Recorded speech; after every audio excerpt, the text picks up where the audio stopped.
आर्यवीर दल के 17 दिवसीय आत्मरक्षा एवं चरित्र निर्माण प्रशिक्षण शिविर का समापन रविवार को समारोह पूर्वक हुआ। आयोजकों के अनुसार शिविर का उद्देश्य प्रतिभागियों में आत्मरक्षा के व्यावहारिक कौशल के साथ अनुशासन, संयम और सकारात्मक आचरण का विकास करना रहा। प्रशिक्षण के दौरान दिनचर्या, शारीरिक अभ्यास और व्यावहारिक प्रशिक्षण के माध्यम से युवाओं को सतर्कता, आत्मविश्वास और जिम्मेदारी की सीख दी गई।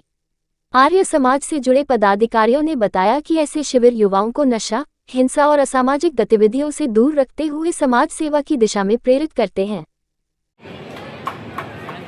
पिछले 2000 साल का इतिहास उठाकर देख लेना,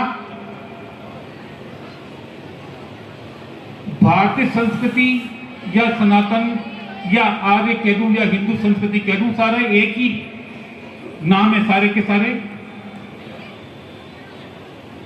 पिछले 12 सालों में जो गौरव प्राप्त किया है, जो सम्मान प्राप्त किया है, जो शक्ति प्राप्त की, जो सामर्थ्य प्राप्त किया है, उसके हम खुद गवाह हैं। क्या हमारा अपना राम मंदिर, जिसके लिए हमारे पूर्वजों ने 500 साल तक संघर्ष किया ना, हम उस भाग्यशाली पीढ़ी के हैं जिसने राम मंदिर को बनते हुए देखा, उसके दर्शन हमने किए हैं। ये गौरव इस काल में हमको प्राप्त हुआ है, जो 2000 साल में या 500 साल में प्राप्त नहीं हुआ।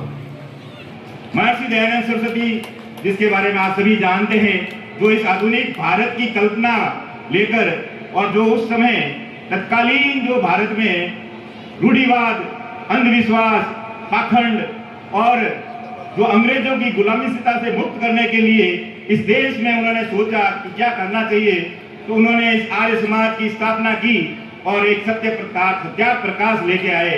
वह सत्यार्थ प्रकाश जिसने वेदों का ज्ञान कराया। महर्षि दयानंद, जिन्होंने नारा था, जिन्होंने अपना तन मन सब कुछ इसमें न्याचर किया कि वेदों की ओर लौटो।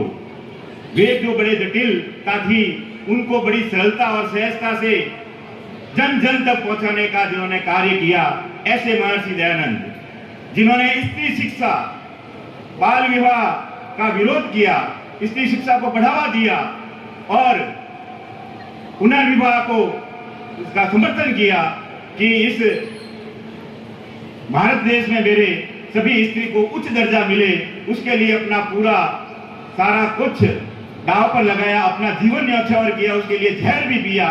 जैसे महादेव ने जहर पिया, वैसे ही हमारे स्वामी दयानंद ने भी जहर पीकर इस देश में एक नया अलग जगाया। और उस स्वतंत्रता आंदोलन में जब भारत देश गुलाम था, उस समय सभी जो हमारे आर्यवीर थे, उन्होंने उस आजादी में बढ़ चढ़कर हिस्सा लिया। उन्होंने उनकी मानसिकता को चेंज किया।